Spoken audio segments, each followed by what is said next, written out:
my screen. We can get right down to it. Okay, here we go. So we have teams at a distance. Today's conversation is a yes and conversation about team building and where to take business culture in the future. Got a panel of great conversationalists, great experts, and I really, really, really hope you all get a lot out of this conversation. So here's how we're going to do this.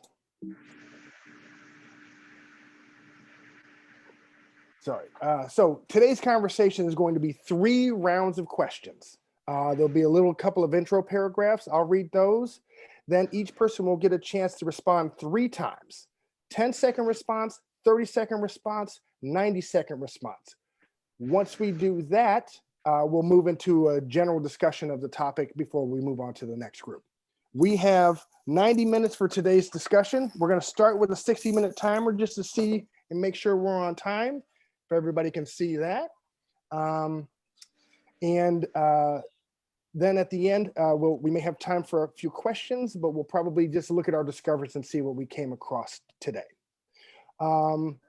And with that, I think we can go ahead and start our introductions.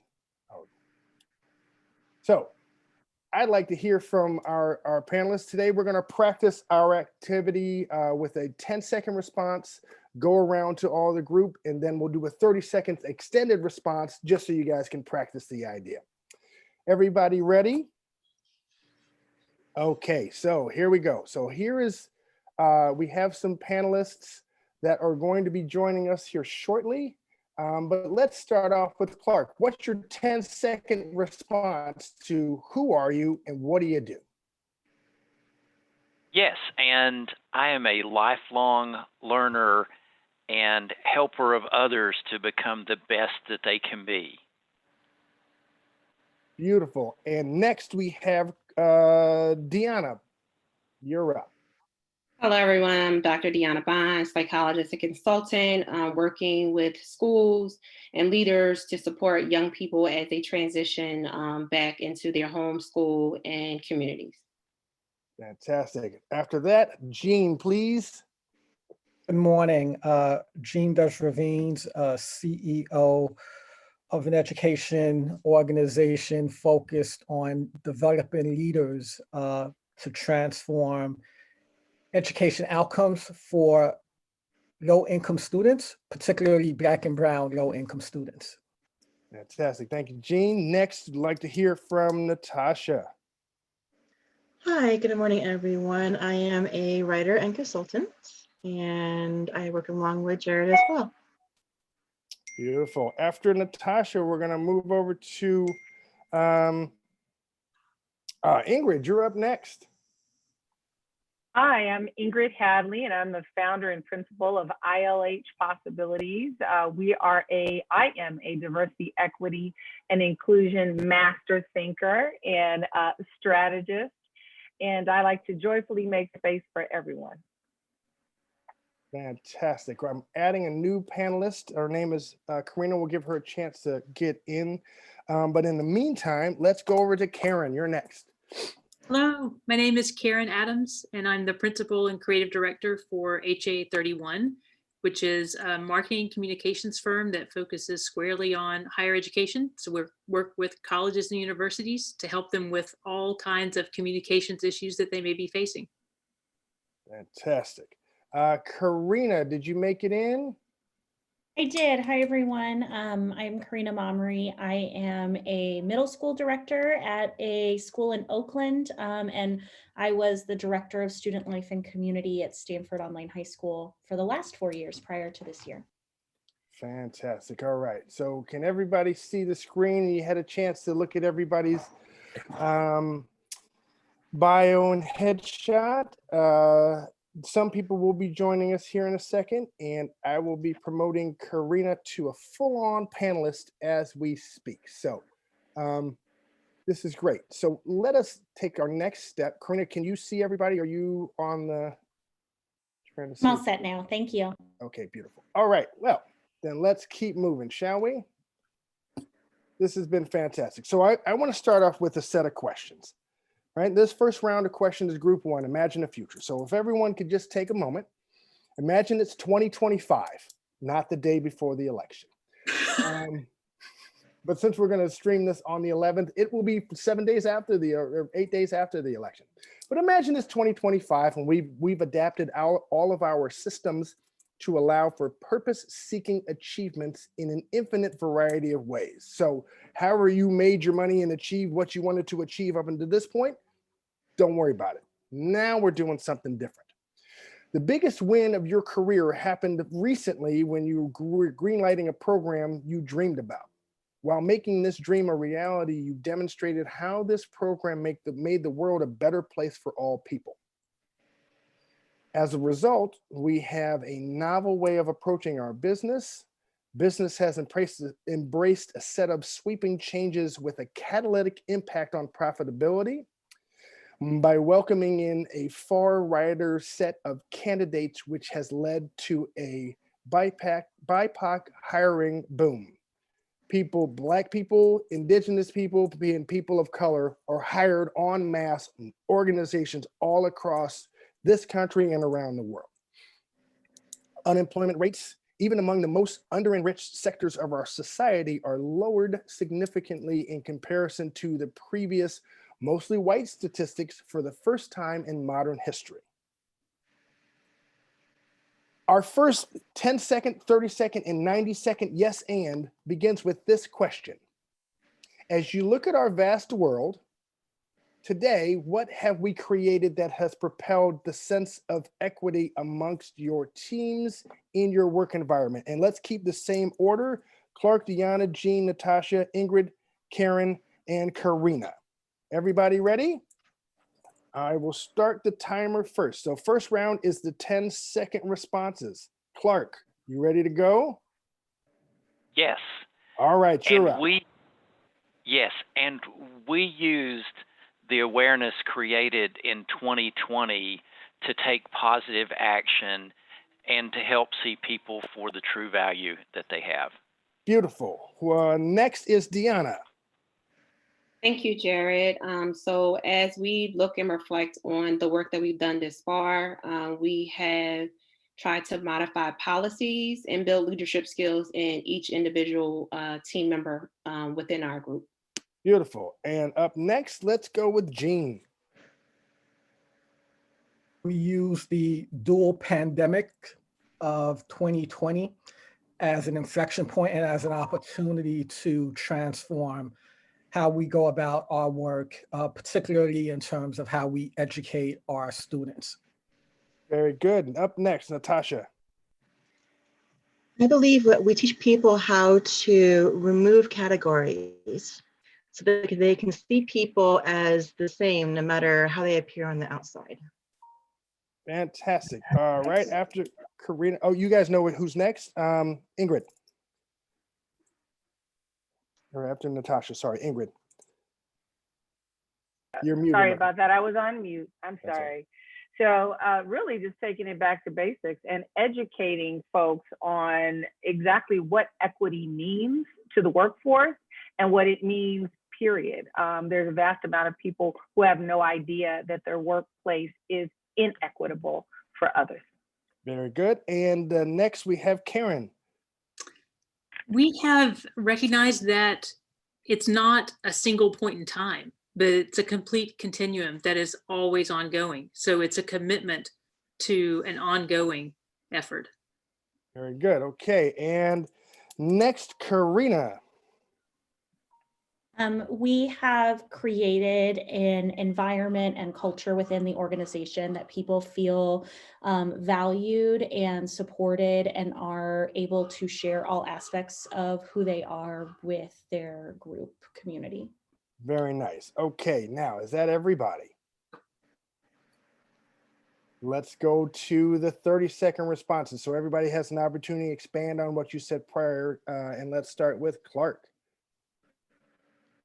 Yes, and so many people, the great majority of people, showed incredible love and wisdom and patience to move us forward in a positive way, that all those involved in the conversation were able to look in the mirror and see themselves and see things they had never seen before, see flaws that were not there, and volunteered to work on them to help become not just more accepting of others, but more collaborative of others and more embracing of those we share the world with. Very good. Deanna. So also in regards to leadership and equity, we've been able to build committees and systems within different departments that will lead the work into making sure that not only is equity shown across our department, but also that equity and policies are put into place to make sure our students are receiving opportunities and receiving equity in school buildings. Fantastic. Jean. We've shifted from this deficit-based approach where we question the abilities of other people, particularly Black and Brown people, to an assets-based approach where there's true appreciation for our differences and where we no longer view someone's gain as somebody else's loss, truly is moving away from a zero-sum model. Very good. Okay, great. Next is Natasha. To expand on teaching people how to remove categories, we can also begin with our youth, those people or citizens who are in your elementary level grades, helping them understand that when you work together, you learn together, you play together, you are all in the same people. Very good. Okay. You have 10 more seconds. And then to elaborate further, we can help that integrate into our households as our children come home or make play dates with their families, friends, and whether it be virtual or in person, however our future habitats can allow, that will carry over into our communities and break down those boundaries between our neighborhoods. Great. Ingrid.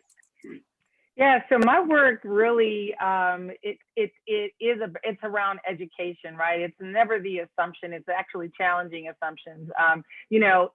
Equality and equity are terms that are used interchangeably. And so showing folks that equality is typically defined as treating everyone and giving them the same access to opportunities. And then equity refers to the proportional representation is very different. You'd be surprised at just kind of, again, those light bulbs going off around starting with that basic principle. Then we begin to strategize around that. Good, excuse me. Karen, please. Yeah, and to expand on the work that we did as recognizing that it's not a point in time and that there needs to be this ongoing commitment, we really recognized that there was this sense that it's a moment and it needed to be a movement, that there needed to be a return to the issues and a questioning of why are we doing things the way that we're doing them and expecting results to be different. That kind of process is a cycle, and it's one that is constant if you're doing it correctly so that you're getting a constant feedback and you're making tweaks and changes and adjustments reflecting what feedback you're getting to get a better outcome. Right. Very good. All right. And last but not least, Karina. So my workplace community is a school environment. And so during this time, we've been able to hire faculty and staff that serve as mirrors and windows for our students, as well as diversify our admissions practices, and as a result, the school community. And by enhancing and supporting relationships with teachers and students so that students feel accepted and respected, included and supported. And this has been then a direct correlation to continued academic success and willingness to take risks in the academic environment. Fantastic. All right, very good. Okay, so now everybody has seen the 10 and the 30. You get the sense of how we're doing. Everybody's doing great. Thank you very much for playing along. Most importantly, very interesting. Our 10 seconds are very difficult because they're very, very short. So we're at about 15 seconds each, and that's okay. Our 30 seconds are great. Now let's try 90 seconds. So let's think about this question again, because what we're trying to do is it's 5 years from now. What could have been created in the last 5 years to take us further than we've ever thought of being? So we're looking at our world. What have we created that has propelled the sense of equity amongst our teams in our work environment? So the sky's the limit. It's 5 years from now. None of the rules that apply in 2020 apply in 2025. So take a second. You got 90 seconds to respond. So our order once again is Clark, Deanna, Jean, Natasha, Ingrid, Karen, Karina, and I won't interrupt. I'll just call time.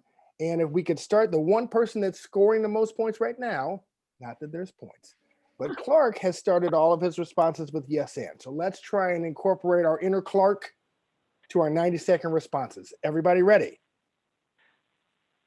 The correct response is Yes, and. Yes. thank you very much. Thank you for playing along, friends. I really do appreciate it. Okay, Clark, 90 seconds. What do you got? Yes, and I'd like to share a little bit that started before 2020. You can't tell by looking at me, but I was born in 1957, and I lived in Washington, D.C. until I was 5 years old, which means a couple of things. It means that I saw Jim Crow in real life in 1963, 64. I saw separate lunch counters. I saw separate water fountains, which I still don't get to this day, and I always drank out of the wrong water fountain.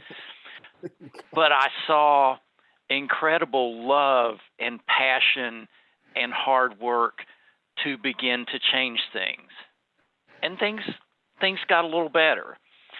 And then I went to college in the 1970s, and I thought things were better. And I had conversations with folks who were in fraternities where I went to college. And I wasn't a fraternity guy. I decided not to join. And they were like, but Clark, there's amazing brotherhood. And I said, how can you say you have amazing brotherhood when your fraternity is all white? They didn't have a good answer. And I thought, we have some work to do. We continue to make progress here and there. But in 2020, we had a great look in the mirror at ourselves, at what's truly going on, where the opportunities truly are, and to look at what each of us can do. We chose to disregard the negativity. We chose to disregard the folks who wanted to create discord. We had healthy discussion about what was wrong. We learned to understand each other. We learned to ask for feedback and to receive feedback. In spaces we hadn't before, we found that people who had been brothers and friends were able to have conversations about race and other differences that really helped everyone have a greater understanding. We translated that into action. We started, as an HR person, we started truly looking at a person's ability to contribute in the workplace, and not where they lived, not the color of their skin, not who their parents were, not what language they spoke, but truly who could make the greatest difference at work, which propelled us to the greatest economy in the history of the world, because everyone was able to contribute at their highest level. Everyone was able to feel engaged and empowered. And we all had to get wheelbarrows to haul home the profits that the companies were making and the goodwill that we arrived at with our truly newfound brothers and sisters. Perfect. Okay. Deanna. Yes, and. Some of my favorite people are on this phone call. Go ahead. So for me, as we expand on this and talk about a response to this particular question, it's just definitely making sure that we're addressing the needs of each individual and understanding how they feel in this, in this time, what they need as it relates to equity, and again, giving opportunities for those that are not titled a leader, but that help those leadership skills, to own into those leadership skills, to push a shared mission and goal of an organization, of a particular department, as it relates to how we better support not only students, but also school teams, students as a whole, as well as a community, to make sure that it's a strong community environment that pushes, again, the mission and objective of a particular organization or school district, but also making sure that, again, like I said, that we are acknowledging the needs of each individual and making sure that those needs are being addressed. And however we can create policies and procedures that will support the work that staff can lean on and can use to drive their ongoing day-to-day, it's important for us to be leaders in that role, that we're making sure that policy and procedure speaks to the needs of each individual, as well as leaders as individuals. Yes, and you were exactly at 90 seconds. Well done. Who's up next? Gene, yes, and I come at this work because education changed my life.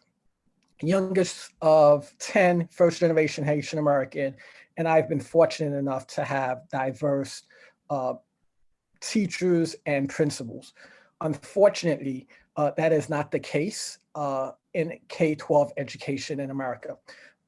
80% of teachers are white, 80% of principals are white.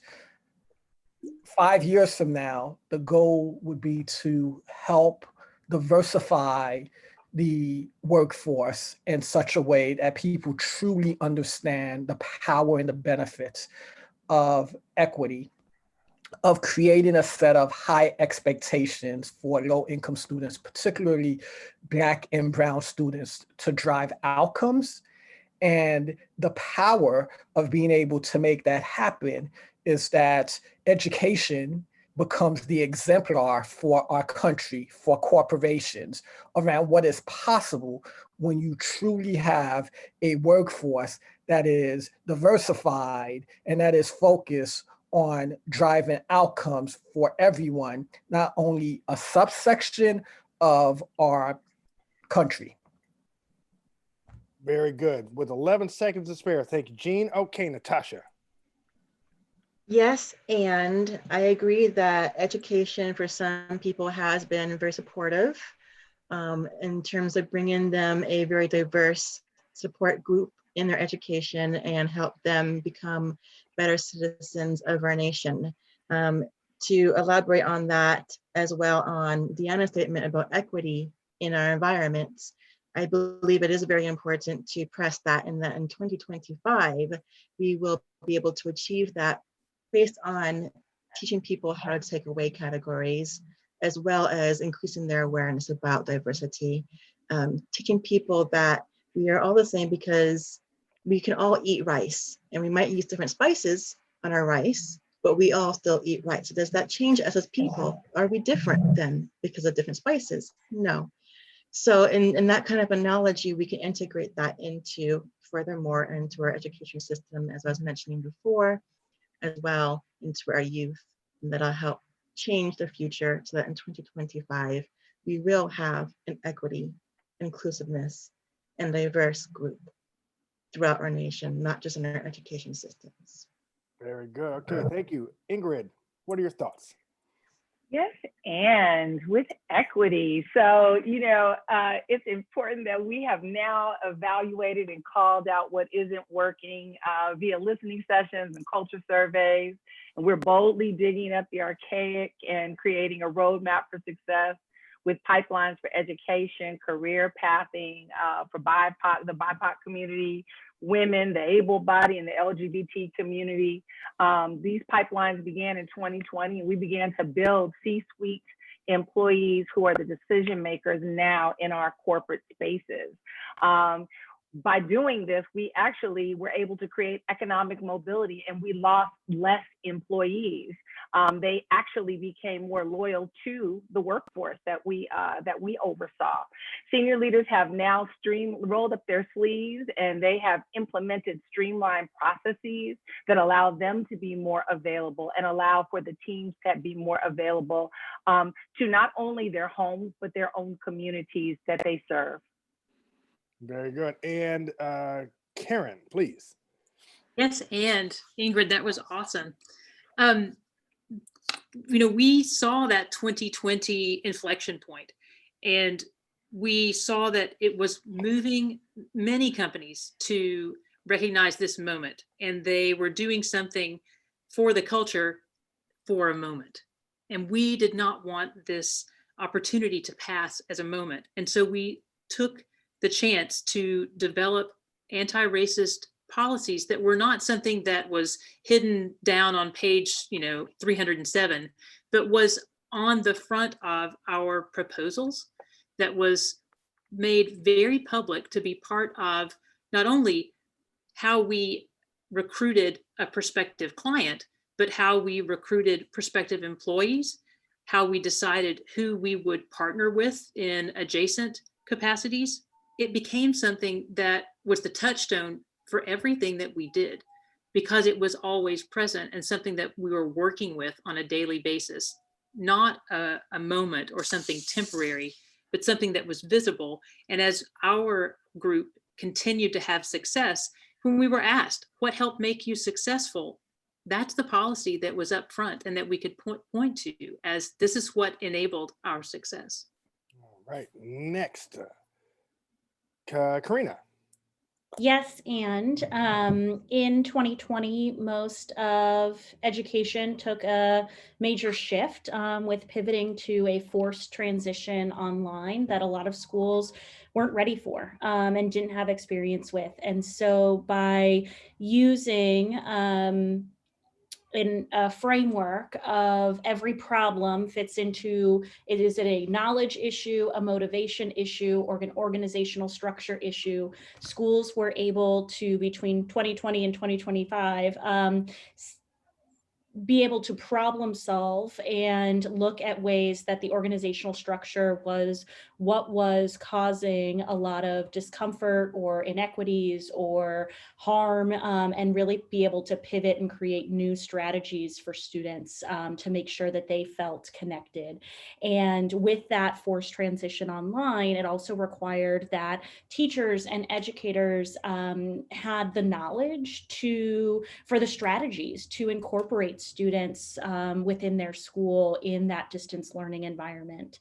And that by using those new strategies for online education, they were able to still form connections with the students and then still create that positive learning environment for them. And so it did require a significant shift between 2020 and 2025, but a lot of schools were able to capitalize on work that they had already been doing prior to the pandemic to be able to shift some of those practices online. And as people became more familiar with Zoom and hybrid classes started and swivel cameras and all of the new technology that came out to support a remote education, the schools and administrators and teachers were able to continue to create positive connections and be able to make sure that all of their students have that equitable access to their education.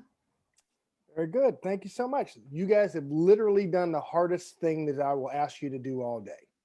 The hardest thing you ever had to do was do this once, and now you know how it works, so we can keep going. So thank you guys for your contributions. I heard a lot of really good things. The way in which we're approaching these ideas, Jean and I had a conversation about the dual pandemic. Karina and I had a conversation about how does belonging work when you're not next to people. Clark and I, we've all talked about different aspects. Deanna and I had a conversation about what are going to be the traumatic implications of this time and when are they going to start to manifest, because unresolved trauma is a really big deal for people. Everyone on the planet is going through a traumatic experience, and I've heard no talk yet about how we're going to plan to help people resolve that trauma. So we will get into those things a little bit more. But how's everybody doing? Is this everybody with me so far? This has been great. So let's keep going. All right, next. Excuse me while I clear out my chat. Do you guys see the chat in the pictures on my screen? Are they blocking your view? Okay, great. I'm gonna switch that back, and here we go. Okay, next one. What did we create that diversified your workplace and allowed your teams to thrive? So remember, it's 5 years from now. So let's do our 10 seconds. Let's make our, as my friend Gene, a different friend Gene says, let's make our 10 seconds crisp and see what we can come up with. So we're gonna do 10 seconds. This time, can we flip the order? Karina, you'll be first. Karina, Karen, Ingrid, Natasha, Jean, Deanna, and Clark. Everybody get it good with that? All right, so I'm gonna put on 10 seconds on the clock. We are at exactly 30 minutes into our discussion, so we might have to cut the 90 seconds on the next question, but we'll do it here. Here we go. Ready? Karina, you're up. Between 2020, oh yes, and between 2020 and 2025, we modified our hiring and admissions practices to ensure that we are reflective of the community that our school is located. Great. Next, we have Karen. 10 seconds. Oh, you're on mute, so we'll give you another, we'll start your 10 seconds over again because it's not a long time. Ready? Yes, and between 2020 and 2025, we wanted to capitalize on all of the things we learned about remote learning and remote working, and didn't just shift back to normal when things got back to normal. We took that as a launch pad. Beautiful. Perfect. That's great. Nicely done. You guys see how short 10 seconds is. You're doing a great job, though. Ingrid, you're up next. Yes, and we decided to use this opportunity to bolster employee engagement by implementing employee resource groups that represented all of the affinities. Clark is a big fan of employee research groups. I completely agree. Natasha, you're up. Yes, and we use those employee resource groups to harness an environment for our teams to thrive. Outstanding. Under the wire. Nicely done. Okay, after Natasha, Jean. Yes, and we used this opportunity to reimagine work and to totally reimagine how we leverage our team members.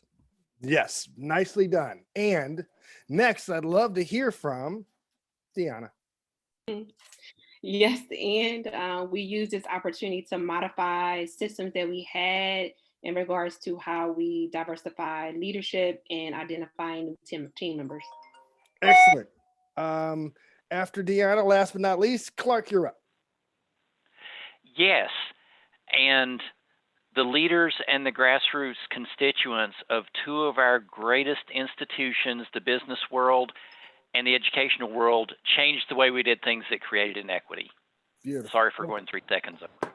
That's all right. You know, if we have some flexibility, it is not, there will be no push-up requirement if you go over the very short 10-second window.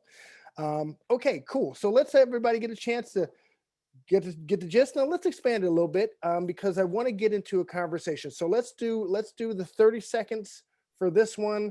We'll do 10 and 30 for the next one, and we'll get into the discussion over the general discussion. All right. So 30 seconds. Karina, you're up.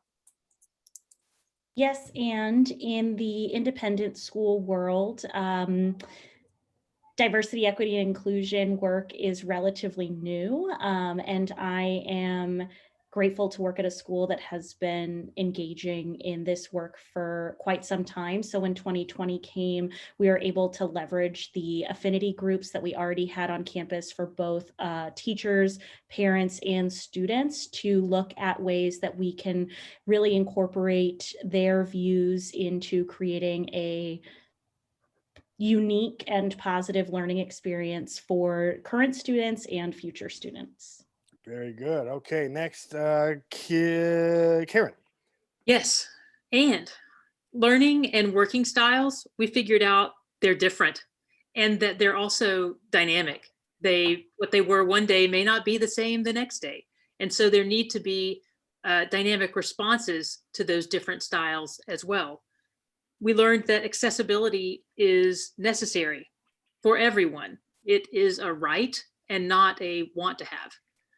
We learned that having a bum in a seat is a really terrible way to assess productivity and someone's contribution, and that we need to look at other ways to evaluate how someone is contributing to their learning and to their work. Very nice. Okay, let's have Ingrid say something next, and then we're going to break out. We're going to skip the third question. We're going to break out into a discussion because I want to make sure Jean gets a chance to. We can open this up before Jean has to leave. But Ingrid, you're up next. Yes, and these employee resource groups created not only safe spaces for affinity and advocacy and ideas, but we actually implemented a 4C model of community, culture, career, and commerce, which kept these employees focused on not only the ideals of the company, but kept them honed in their own kind of advocacy as well. These groups not only helped to perpetuate what was going on internally, they actually created awesome brand ambassadors for what we were doing, and they were actually a magnet to attract employment because people saw what we were doing inside and they wanted to be a part of it. Fantastic. Okay, so let's do this. Let's get to it. So what are we talking about, and what does that leave us in terms of, like, we're looking at the future of teams and all of these different things that we've discussed. What have you heard in this conversation? And I just want to open it up to everybody. Like, what are you hearing here as some of the things that we might be interested in doing to move our companies forward? Jean, would you like to go first? Because I want to make sure we get you in before you get to go. Sure. Yes. And first, just want to thank you, Travis, for putting this together. It's been incredibly informative. There are a set of themes that I've heard continuously around the importance of education, the need to recognize that we are at an inflection point as a country, meaning we could use what has happened over the past 6 months to a year, and as Karen framed out, which is really part of our journey as a country, to really advance this moving forward. And as I think about what it means, I have been struck by the level of energy and excitement around the identification of technical fixes, of coming up with technical pieces, when I think what's been clear in this conversation is the realization and importance of adaptive changes, the importance around moving to change mindset and attitude to really drive ongoing change. And I think being able to foster those conversations and having people of like-minded orientations and viewpoint continue to push forward even beyond the election, because a major fear from my perspective is, and this is not a political statement, that if in fact we have a new president, there may be this desire to say, oh, now we're moving back to normal, that everything is okay, when in fact we have had a fraught history as a country around these issues, and not one person owned those issues.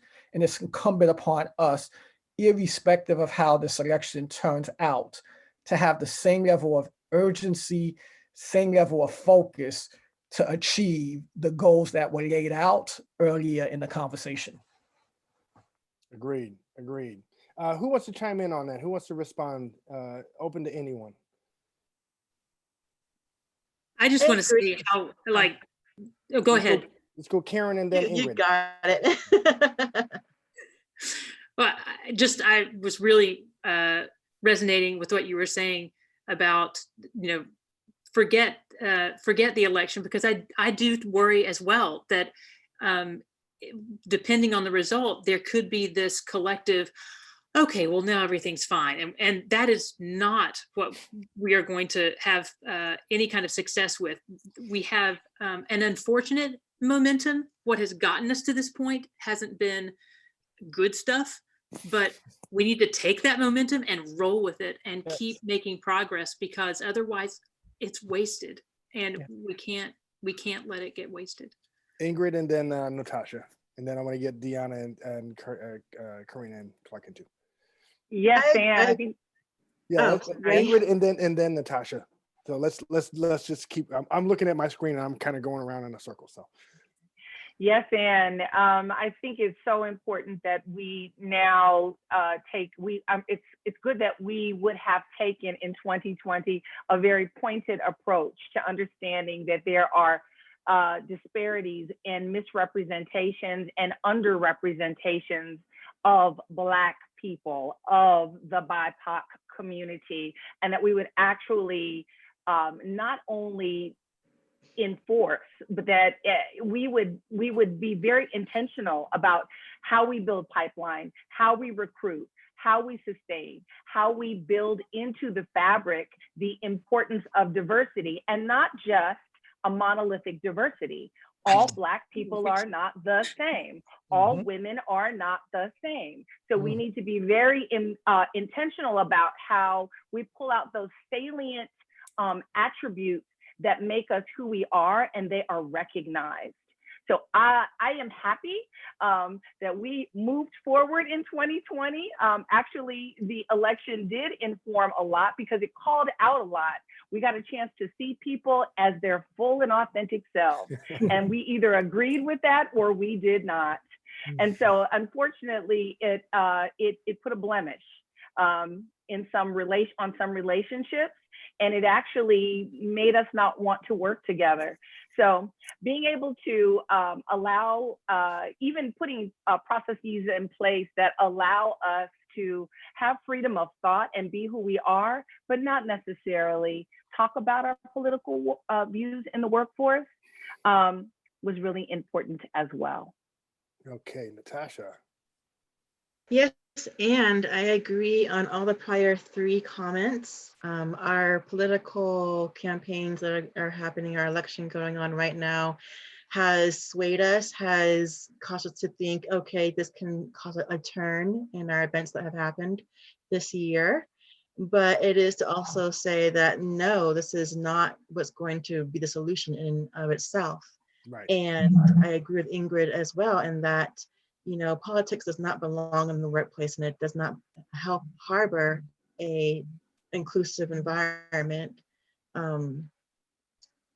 It does allow us to really, respect each other in that nature, that we need to be able to respect each other.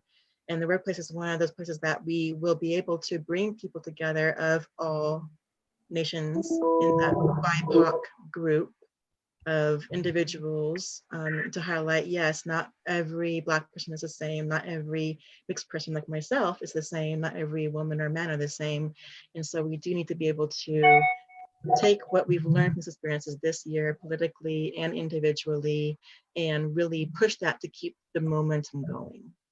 Fantastic. Very good. Okay, so we're going to, I want to move on because I want to hear from Clark and Karina and Deanna. We just got to 5.5 minutes on this conversation. We got 2 more rounds to go. So Jean, are you, when do you have to vacate the premises? I will be dropping off in 5 minutes. This has been amazing. Thank you for setting it up, Jared, and great insights. Very good. Thank you so much for coming. So we will be doing just on a point of order. So the intention is to stream this on November 11th. So anyone who's not participating in the conversation and is watching it on November 11th, thank you for coming in. It's so glad to see you.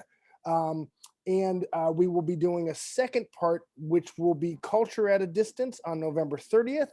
And then the third part will be Leadership at a Distance sometime in December. And as you all probably already know, you're all invited back. If you'd like to come, you're welcome. I will, for those who can't be there, I will make some changes and have some diverse and slightly different voices as well. But this we'll be doing this again. So thank you very much. All right, so let's do this.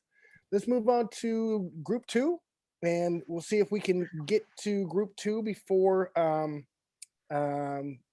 we run short on time. So we've been in for about 40 minutes, 43 minutes. So this time we're going to skip the 90 seconds.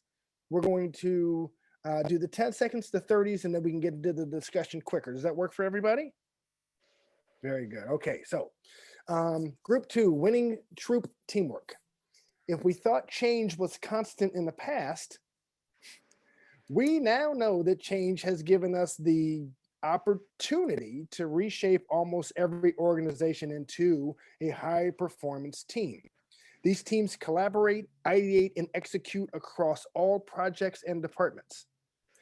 Our winning troop teamwork, it's a model that we use in improvisational theater, but our winning troop teamwork relies on shared goals and direction, impeccable listening, open communication during project planning, and full participation of the entire troop in decision making. A winning troop advances with praise and recognition from management and peers. Many teams thrive when their morale, motivation, and team spirits are elevated. Most of this stems from member activity as they share ideas and accomplishments. This kind of team yes and or support heightens each other's contributions, resulting in a synergy that adds tremendous value to the team. So my question is this: we'll do 10s and 30s, and then we'll go from there. Can you recall a time when teamwork proved to be the winning solution and the best result for your team and company? Let's go back to our first order. Clark, you will be up first. Sorry for the no warning whatsoever. But if you would like to start with a 10-second response, I will get the timer ready to go. Are you ready, Clark? Yes, and I can think of so many examples. My favorite one was a time when the organization recognized the need to recognize and be more diverse, and we consulted with folks at all levels. We received incredible feedback. Yes, let's save that. Deanna, you're next. Thank you. Pick it up there. Yes, and I can recall a time when teamwork proved to be a winning solution as we tried to revamp and build new systems within a particular organization structure. Perfect. 10 seconds on the dot. Jean just left. Natasha, you're up. Yes, and on a similar note, we used teamwork to reincorporate our systems that enabled the administrative assistants of that company to fulfill their workloads. Beautiful. Very good. Okay, next we have Ingrid. And you guys know the order now. I'll stop telling you who's next. You guys know who's on deck, right? Yes. So yes, and we used teamwork to show analytics about what diversity does for our products.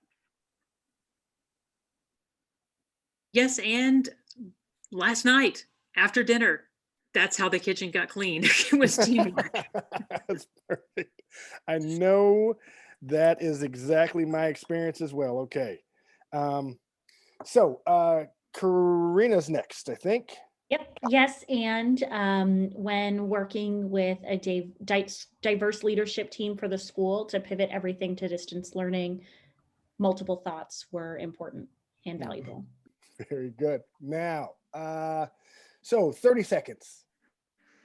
I'm going to let Alex in over here. So you guys go ahead without me. Same question. Okay. Sorry, Clark, you're up first. Sorry.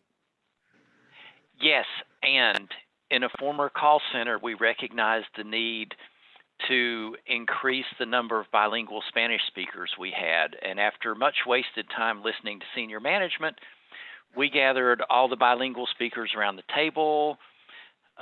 We had a little meal. We listened to them. We networked with them. We went from having 8 bilingual Spanish speakers to 45 in about 6 months. Love it. Love it. All right. And we have a couple of new joinees. Alex and Karen, say hello. They will join in.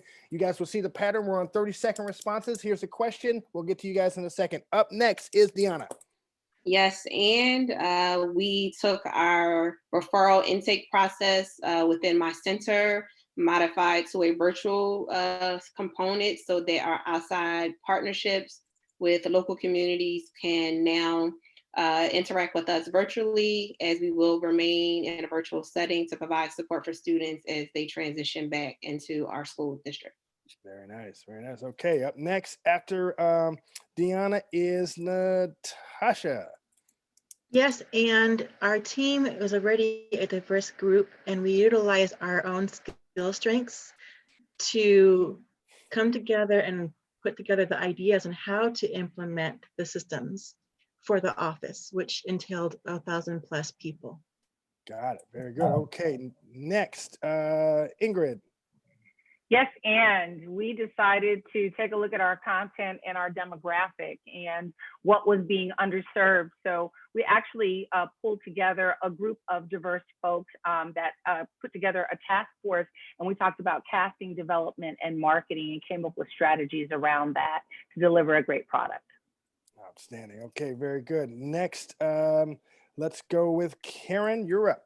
All right. So the common goal was found. We all wanted to get done with the kitchen and go watch a television program. We agreed to tag team that cleanup. And because of it, our youngest kid learned how to load and unload the dishwasher. And the whole cleanup went faster. And we even began to do a spontaneous humming, whistling, singing of Steely Dan's Peg. So we all had fun. And the common goal, fun, learning, like, teamwork was the way to get it done. Perfect. Our Karina. Yes, and our goal was to put the students first and the experience of the students first, but also make everyone, even if they were not seated at the table, feel inclusive in the process. So we had a viewable Google Drive that anyone who wanted to see meeting notes or what had been discussed in the leadership team's plans could go check it out at any time, as their lives were directly impacted by the decisions being made. And then there were several town halls where individuals who had looked through the folder and wanted to share more. So it wasn't even just collaboration of the leadership team, but the whole, all the adults at the school, and then parents ended up being part of it as well. Beautiful. And I'd like to welcome in Alex Simon and Karen John Madsen. Alex Simon is an attorney at Roku. He's senior vice president of great, well, you can tell it. And Karen, they're both joining us. So thank you guys for coming in. We're on a second round of questions. The prompt is on the screen in front of you. You have a 30-second response window. I will hold up the time, and all responses need to begin with the two words, everyone. Yes, and. Yes, and. Love it, love it, love it. Okay, Alex or Karen, which one of you would like to try it first? Alex, okay, come off mute, and you're up first, my friend. All right, hi everybody. Thank you for having me as part of this. I've been enjoying listening to y'all's contributions for the past 20 minutes here. This is great. We're a relatively lean organization at Roku compared to the folks we compete with, like Google and Amazon and all them. And we often have drama erupt at strange times of the day or night, more appropriately, that require a cross-section of folks from around the organization to rally together very quickly and find very quick solutions. And it's one of the great things that we've been able to achieve, is create such a great sense of unity and teamwork and family within the organization that there's very little resentment when we're all called into duty at a strange time or under rushed circumstances. And I think that goes a lot to the diversity and inclusiveness of the culture there. Beautiful. Thank you, Alex. And Karen, 30 seconds to you, my friend. Here you go. Oh, you're still kind of muted, Karen. Let's see. There you go. There we go. That's better. Okay. Yes, and complex problems need cross-functional expertise in order to solve for challenges. You got another 10 seconds if you have anything to add, because we're going to go 30 seconds, not to put you on the spot, but you know. Yeah. Well, I think that's my 10 and my 30-second. Okay, perfect. Okay, very good. You guys get the joke, you get the gist. Let's keep moving. All right. So the next round, we're going to do what contributions did the members of the team, right? The team that you just described, what contributions did those members deliver that made that team the best? So we're looking at what are the characteristics, contributions, actions, and activities that you can think of that made for the best. Let's go reverse. We're going to go start with Karina. I love throwing you off. I think it was their ability to see, I'll just talk as the eye, my blind spots. So my focus was on academic curriculum and making that happen. And how can we be sure that students in 7th grade are still engaging in 7th grade curriculum? But there was a much different perspective from the tech person, from the admissions person, from the student life director. And so by having that collaborative approach, we were able to really point out what was really the best for the students, and that collaborative conversation really helped navigate blind spots because everyone was focused on their own, I wouldn't say silo because we're not being a silo in that conversation, but everyone was focused on their own lane, and that conversation opened it up so we could really see what we needed to see. So and thank you so much. Yeah. Bye, everyone. Okay. All right. Karina has to run, but thank you, Karina. I really appreciate it. And hopefully she'll be on the next one. Let's go to Karen Job Madsen because she just got here and I'm switching the roles around. And I think we lost Karen Adams. I think she had to go as well. So Karen. So there's only one Karen now, so. Yep, she was she was YN and you are EN, so that helped a little bit too. Okay. Well, I'll yes and the previous comment and talk about the deep expertise, and not only the deep expertise, but the connective thinking to bring it all together. And then to be able to bring in talents around just bringing provocative thinking, but also being able to operationalize it. Do you want me to give a little bit more detail around the team that I have in mind? Save that for we're going to do a whole discussion once we're done with this. Alex, you're up. Thank you, Karen. Mm-hmm.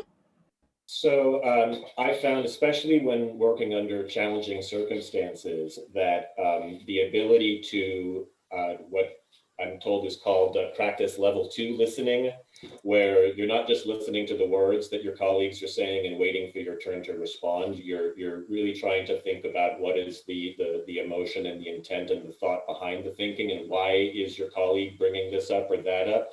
I found when under stressful circumstances, late at night, very rushed, and all of that, it's very easy. And then when you have the world collapsing all around you, it's even worse. Very easy to fly off the handle in a stress situation and be short with someone or frustrated with someone. And so I think under those circumstances, it really behooves all the members of the team to really listen not only to the words of what their colleagues are saying, but really try to put themselves in their colleagues' shoes. And if you don't know why they're bringing up what they're bringing up, then ask them instead of fighting with them over it right away. Very good. Okay, next, let's Ingrid. Hey, so again, yes, and the issue again was expanding our content to a diverse audience. So a discussion very kind of organically emerged with our Black Employee Network, where they were feeling, which is an employee resource group, where they actually felt like there were some stopgaps, and they wanted to add value to the case study that we were creating around diversity. So we actually got folks involved in giving us analytics around diversity and why diversity matters with content, and how the ratings go up. We talked about the pitch process, development of content, casting, and marketing. And from that, we all presented a case to senior leadership, and it was heard. Fantastic. Okay, great. So next, Natasha. Yes, and our team, who was about only 7 to 8 people, who then supported 1,000+ people, diverse individuals, were able to collaboratively put in their efforts towards a single mission and goal. And that is how they were able to deliver that made them the best team. In that same sense, we were able to expand content to diverse groups in a similar scenario as Ingrid explained, and incorporated that into the 2 office locations in the area. Great, Deanna, and then Clark, and then we'll move on to the sense of, as we can incorporate all the things that we've been thinking about and talking about today, we'll move into that discussion and see if we can extrapolate some of the things that we're thinking about and how we can apply them to what we do. So, Deanna. Yes, and so honestly, having a common goal and making sure that the mission of the work continues to be at the forefront of what we do every day. So making sure again that leadership opportunities were given to other individuals that may not be in senior leadership, but could take on some tasks and were able to deliver on those tasks to make sure that the work is being delivered as we need it to be in regards to how we better support students. But also to making sure that we are addressing and acknowledging our social, emotional, and mental health needs as well as we try to continue to do this work. I think oftentimes we're so busy trying to get the work done that we forget to, acknowledge those things that we need on the emotional side of the work and making sure that we're addressing those needs and being there for each other as team members. Great. Clark? Yes, and the team that I work with made great contributions by, number one, having extreme courage to be transparent about themselves and their feelings. Number two, having the love and respect in their hearts to listen to what was in the hearts and minds of their other team members. And number three, to come up with practical, actionable solutions. And also that meeting became a monthly study in the culture of each of the person's backgrounds. So that was kind of a marvelous benefit that actually blossomed into a corporate diversity committee. Outstanding. Very good. Okay. Thank you, everybody. All right. Let's move to the next one. And just for you guys, I had to put this video in. Let us see. I'm expecting that there's maybe 2, possibly 3, could be 4 people who actually know the reference that I'm making. So let's see if you can hear this. Ladies and gentlemen, welcome to Jared Cosell's World of Sports. We have entered into the Sand Dune Zone. Welcome to the 2019 Annual Sand Dune Races Championships of the World in lovely Coral Pink Sand Dune Park in Arizona. It's a balmy day. We've got champions of all stripes on top of the hill. Let's get to it. Anyone know the reference? I didn't quite hear it. That was hard to hear. Yeah. Sorry. Yeah. It was Jared Cosell. No. We couldn't hear it. If I would have heard it, I would have known. I didn't know the sound wasn't going to come through. That's a bummer. Anyways, it was my homage to Howard Cosell and the wide world of sports. Regardless, right? So I thought maybe a couple of people might know it. I got a little gray in my beard, so that's the only reason I know it. See if that's anybody else. But anyways, so now let's do for this round. Let's just do 30s for this round, okay? And then we'll get into the open discussion. So we're going to do 30-second responses for everybody. The order is going to be as follows. I'm not going to interrupt this time. I'll just point. If I do this, that's your 30 seconds. If I point, then that's you're the next person. So the order is this round. Karen, you are first. Alex, you're second. Ingrid, you're third. Natasha, fourth. Deanna, fifth. And Clark, sixth. Are we ready? What are the key requirements of a winning culture that creates high-performance team? Karen.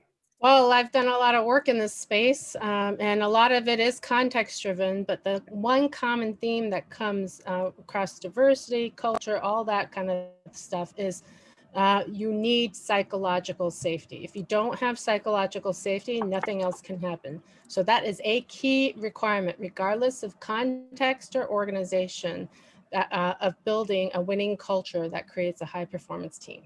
Excellent. Alex. Yes, and if it's not within your power to create a union or give your employees equity in the company, which I really believe at my company, everybody's an equity holder, and that does provide a lot of motivation to folks because they feel like they've got skin in the game. But those things may not be within your control. And so what I've found during the pandemic is that exposing everyone to each other's humanity has actually increased performance. And it's one of the nice things about everyone being on Zoom now is that we're all getting to peer briefly into the intimate parts of each other's personal lives and seeing people's kids and pets run into the room in the middle of a call. And I think as that happens, we all see each other more as human than we did previously. And that creates some shared sense of destiny amongst people in an organization. And when you feel like you're all part of the family and that you all have some shared vested interest and common destiny, I think that increases performance overall. Great. Next is Ingrid and then Natasha. Yes, Dan, I agree with Karen. Psychological safety is key. Trust in a leader is just paramount. If that trust does not exist, I think first you have to survey to find out whether it does exist. I don't think you can just kind of default to what people are talking about in the workplace. I think you need to find out where the pain points are. And it's incumbent upon senior leadership to build that trust, to figure out what's not working and to build it. Great. Natasha. Yes, and the comfort zone, the comfort environments are very important. Equity, I agree with that statement as well, Alex. Having everyone have their own equity and to be their own leaders, to be able to make decisions and be able to work together in that fashion. You did also elaborate on the virtual environments and how that has helped open us to be more human with each other. Helps us connect. I agree, that's a very strong point. Building trust is also very valuable and important. Without that, how do we know we can fall and someone will catch us? Lastly, I will add that communication is a very important key ingredient to creating a high performance team. Excellent. Deanna, I can't wait for your response to this one.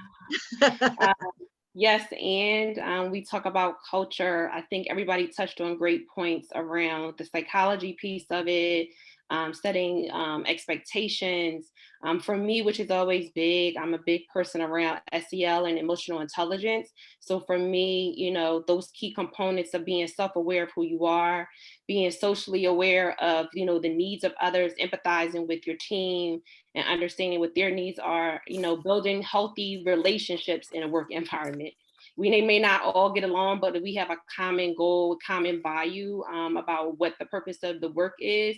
I always try to make sure that my team understands that, it's not about us, it's about the young people. However, we do need to tap into what our needs are. And also making sure that, we're making great decisions as a team as a whole and listening to one another, having clear communication, but definitely emotional intelligence is a big piece that is often forgotten. Great. Clark, I'd love to hear your thoughts and how this relates to hundreds of people within an organization at the same time. Okay. Yes, and I agree with the others that psychological safety is so important in that you can offer your thoughts, your feelings, your suggestions in a safe manner and not feel that you're going to be criticized or ostracized for it. I also agree with the equity piece. However, there's an equity that I would consider to be psychological equity. I don't have the authority to give everyone shares of stock in the company, but I do have the authority and the ability to help everyone feel aligned with the goals of the team, everyone feel that they're a part of getting us there, whether it be a manufacturing team becoming profitable, a contact center meeting goals, or even I've done a lot of study about the military, very quickly, a Navy SEAL team. They all participate in the planning of a mission. They all have a say. Then the leader says, okay, here's what we're going to do. And one of the things that folks get out of teams such as the SEALs or a team at work is a sense of belonging to that team. We've all experienced that in the past. Track team, football team, debate team. We've all been a part of things that we took great satisfaction in the achievement of the team. And I think we should never underestimate that. Interesting you say that, because Karina was actually the debate coach for several years from a large independent school in San Jose. So she would very much enjoy that. And she had to leave, but I'm really glad that you guys are here. And once again, thanks to all the panelists.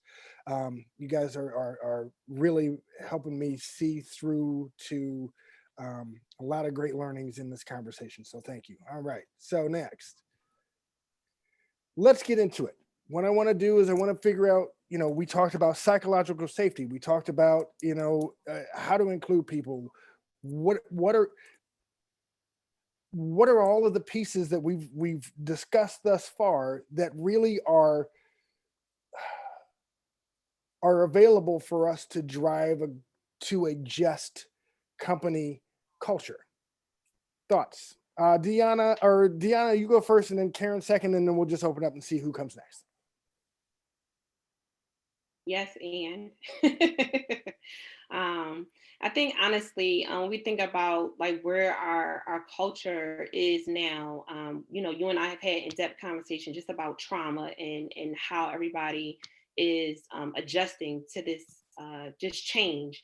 And how do we adapt to what's going on now? It's important for us as leaders and as we lead teams on how do we regroup and think about what does it look like when we do have to go into different environments or new environments that are not the same, because again, we're never going to be where we were before. So it's important for us to reflect on what has happened thus far and where is as a company or organization is going in the future, and how do we best support our staff members to be productive, to deliver on services that may look different in this new place that we're going to be in, but just making sure again that we're all with a common goal and common mission around like how do we then address the needs of employees as they do have to transition, and making sure that we're addressing some of the traumatic things that's happening and tapping into resources that we may have thought about tapping into before. So whether it's offering some mental health services, whether it's offering some therapy options for staff, that they can just rely on the company and not have to outsource or go somewhere else to figure out how they want to deal with the day-to-day. But it's important for us to acknowledge those things and building it into what is our now. Very good. Karen, and then Alex, please. So I love the terminology of just for company culture, because a just company culture is one that walks their culture talk, and that includes living out values. And values typically have some sort of meaning behind it and care for people. And if we care for people, or if there's something that involves people from a values perspective, it means then that justice is tied in, baked in automatically. And in order to have that, you got to walk your talk. You have to have the actions behind what you say. So that's my genuine feeling. Thank you. Yes, and I think transparency is something that is well within the control of leadership and goes so far in creating at least a perception of justice within a workforce. That's where, especially as an organization gets larger, the workforce is completely at the mercy of the leadership being transparent about the organization's goals at a macro level, and then being transparent about how the workforce is performing at an individual level, so people understand what the overall strategy is at the organization and where they fit into that and how well they're tracking towards that. And I think if when a workforce feels as though the leadership is transparent with them about their goals and their expectations, there's a lot of that engenders the type of security that Karen was talking about earlier, where you know what's expected of you and therefore you're in the best position to deliver against that. Okay, how about Clark, and then Natasha, and then Ingrid? Okay, starting at the bottom, I think to truly have a just company culture, it must be something that the newest person on the frontline level feels and understands. It's not just something that the leaders say they do. It's not a poster on the wall. It's truly what you do and what you feel and what you live every single day. And that the measure of having a just company culture is when everyone who has joined your culture feels it, lives it, talks about it, shares it with their friends and family, because that's when you really understand what your organization is, when you know what people are telling their friends and family about you. The way you do it is just, as others have said, walk the talk, always do the right thing, even when no one is looking. Right. All right. Natasha? Yes, and that comes back to the idea of the golden rule: do unto yourself as you do unto others. You know, to have that same behavior across all aspects of our life. It's not just when we're in front of other people. You know, how do we integrate this new mindset, this new way of doing things that, as I mentioned before, removes those categories, helps us see beyond the image that we see, helps us see who that person is. And that goes back to more into transparency and removing those boundaries, those limitations between us, creating more of a just environment, equalizing that playing field between us. And it helps to put things into action. All those points that have been brought up alongside, you know, are very, very valuable and very much all-inclusive, to use the word in a different way, of what we need to do to change our environments, to forget about how things were working, that they won't work anymore, and to make ourselves a new way to do things. Got it. Ingrid. Yeah, so yes, and I'm just going to tag into a couple of things that Dr. Deanna said. I agree completely with the psychological safety piece, and adding mental health services as just an outlet, even meditation, right? Like Headspace, whatever the organization is you're going to use to help supplement that, and not just you know, even creating an understanding around what EAP is in your workforce, right? And then maybe even increasing the mental health offerings with the insurance plans, because we are in a state right now, it's going to take us years to get out of this place that we're in mentally. It just is. We're never going back. That's the other thing I agree with. We're never going back. And so it is time to adjust. And, you know, no longer can we say that Black Lives Matter as a statement, but then Blacks are underrepresented in your workforce or not paid well or not paid the same as others. And that's just one example of how we say one thing and we do something else. So I've heard, you know, transparency used a lot here. And I say yes, and I agree transparency is great, but we can only be as transparent as we are with ourselves. So if our leaders are not acknowledging what the challenges are in the workforce and they're hoping that this time will hurry up and pass, it's not going to. So it's about getting real and figuring out how to work in a way that we've never worked before. It's not just about boosting morale, right? It's not just about boosting morale, because if I can't trust you, I don't really care about working at your company. I'm ready to move on anyway. So you can't offer me a Starbucks card and things are going to be okay. You know what, Ingrid, I really want to take it right there, right from what you just said. This conversation has gotten fantastic. So I don't know if you guys felt it, but like, this is really, really good. Now we have about 10 minutes left. And here's what I want to ask you, based on everything that we've discussed so far.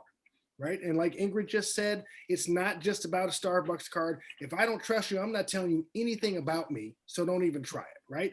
If I don't feel comfortable, you're going to ask me the most deep identity evoking, challenging questions. And you don't even really know anything outside of what I do, anything about me outside of what I do at work.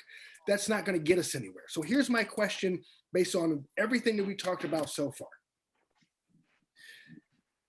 Is there a way to use nature to help us build the trust and psychological safety within our organizations?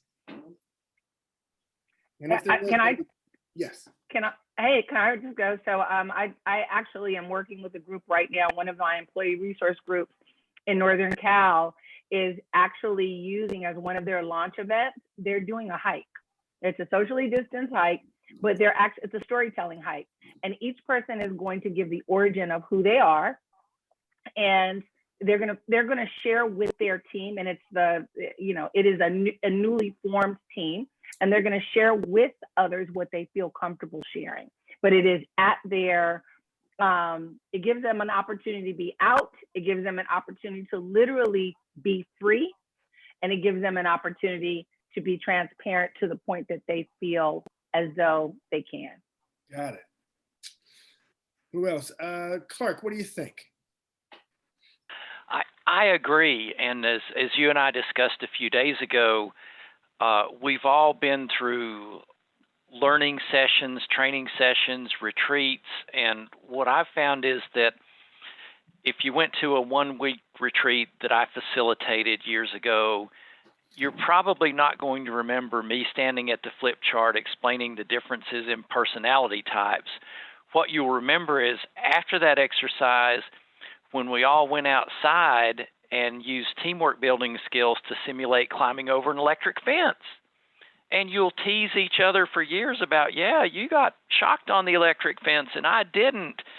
And so using nature as the setting for a shared experience is such a powerful way to cement learning and camaraderie. And you remember that stuff literally your whole career. So absolutely.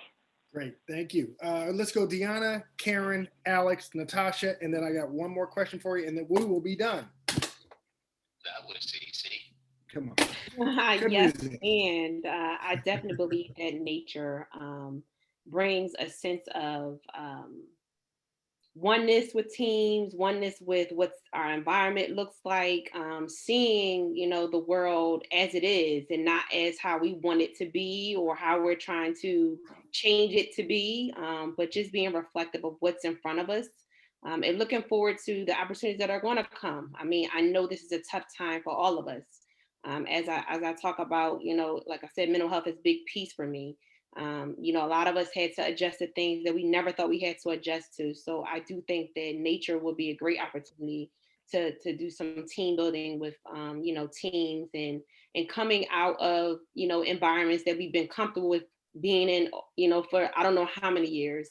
I know sometimes when we sit with districts, sometimes people sit in positions that they've been in for 20 plus years, 30 years, 40 years until they're ready to retire. So this is it's going to be an uncomfortable, situation, but I do think that this would be a great opportunity for teams and organizations and school districts to utilize as we think about, how we can best support not only each other, but the people that we serve. Great. Karen, and then Alex, and then Natasha. Yes, and I see nature as an analogy for relationships, as Dr. Thomas Lewis at UCSF has quoted. And I never planned, Jared, I really didn't plan to bring this into it, but I went and grabbed my book, Culture Your Culture, because there's a quote in here directly from him, and that is, relationships are physical, living, biological processes between people all the time, every day. So like owning a plant, if you only water it once a month, it will die.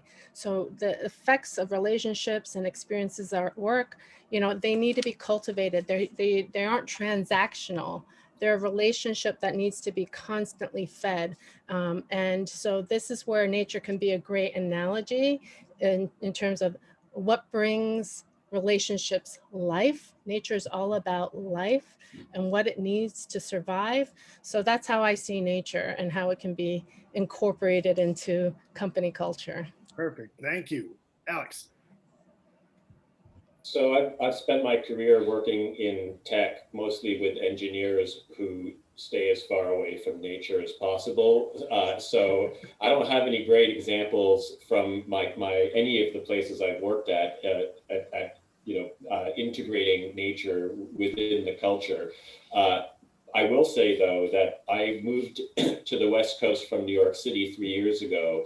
I had spent my entire career in New York, where anytime I looked out the window from any job I ever had, all I saw was other buildings and, noise and buildings. And it was something I had not anticipated when I moved out here, the positive impact it would have on me to look out the window while I'm working and see trees and see nature. So it has done something to my personal morale so incredible to have that be, to realize that I'm a little part of something really beautiful, not a little part of something gray and gross all around me. And so I can imagine just how powerful it would be to make that happen at a systemic level rather than just an individual level. Very good. Thank you. Natasha, and then Ingrid, I'm going to give you the last word on this one. So Natasha first and then Ingrid.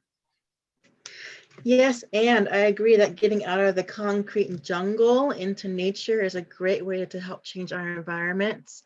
When we are more surrounded by nature, it helps increase our positive energy and improves our mental processes, which also then helps give us more creativity and inspires us to think different ways to help with our workloads. By getting into nature, doing virtual events, maybe in nature with our teams as well, we change the environment in which we are working. And it also helps to create new memories with our teams. All right, beautiful, thank you. And last but not least, Ingrid, let's wrap this up. We got 3 minutes left. Thank you guys very much. This has been so fantastic. Please.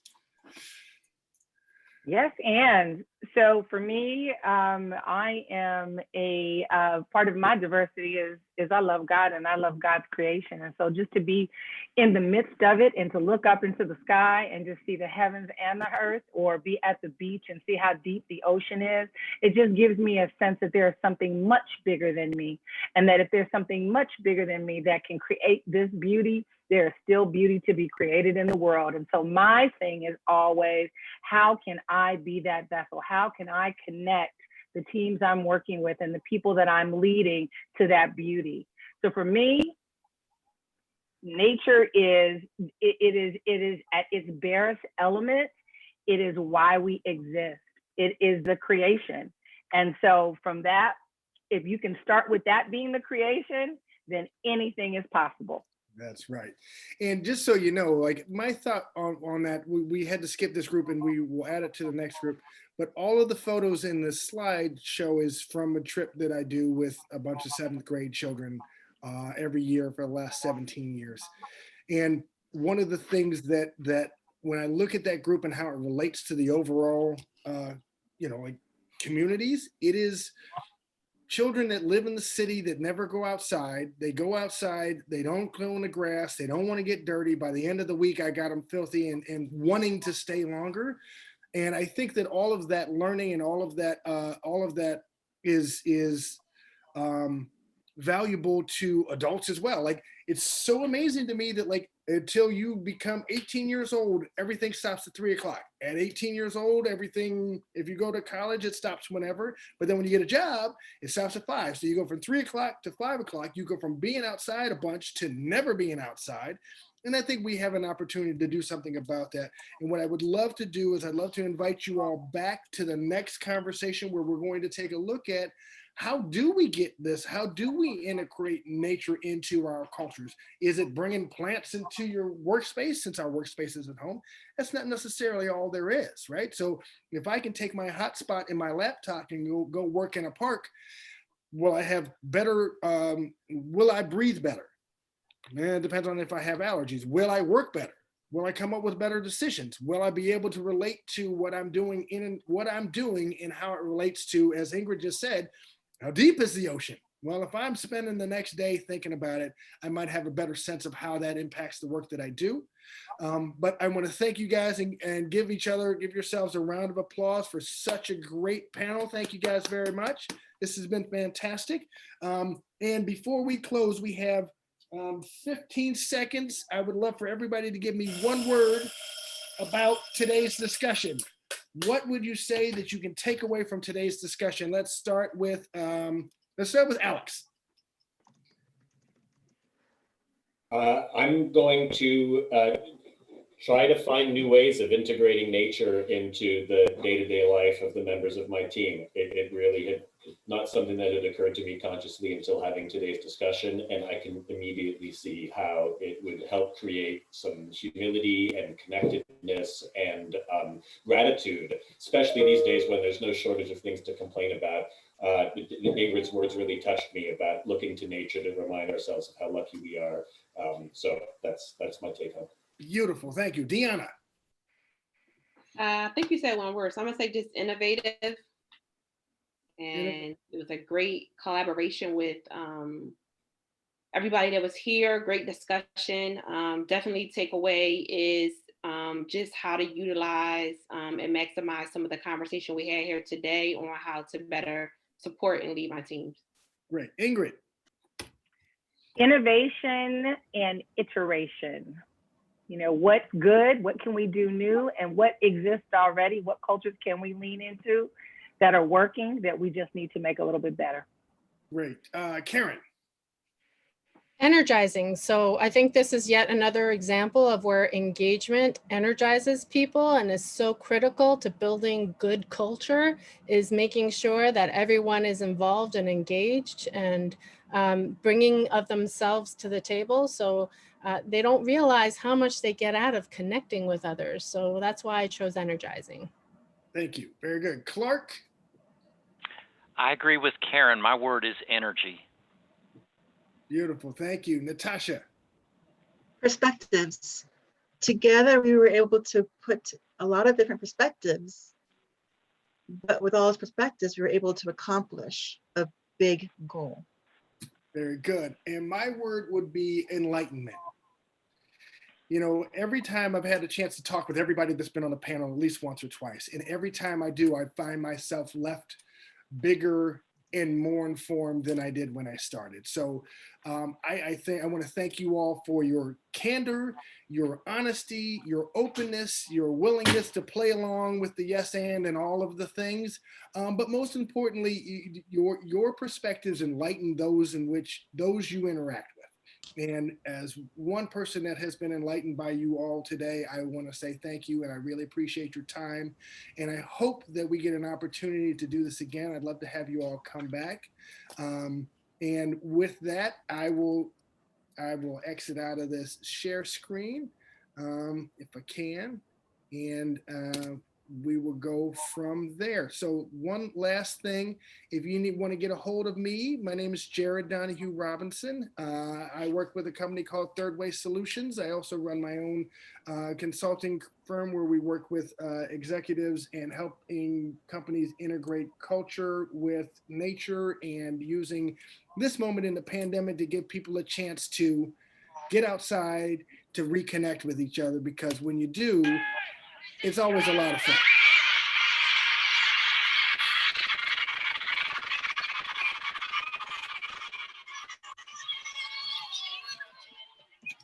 Yes, and that was me laying on the ground, by the way. So thank you again, guys. This has been fantastic. I am honored by your comments and your participation, and I hope that we get a chance to do this again soon. Parting thoughts from anyone before we go? Thank you for the opportunity. My pleasure. Thank you guys for coming. And I will, like I said, we're going to post this on the 11th, and then we'll be having our second conversation on the 30th. You're all welcome to come back, and we'll expand and modify our technique, take our learnings from this conversation and apply them to the next to make it even better and broader. So thank you. Take care. Bye, everybody. Great day, guys. Bye-bye now. Bye. Thank you, guys. Thank you. See Talk to you you later. soon. Yes, absolutely.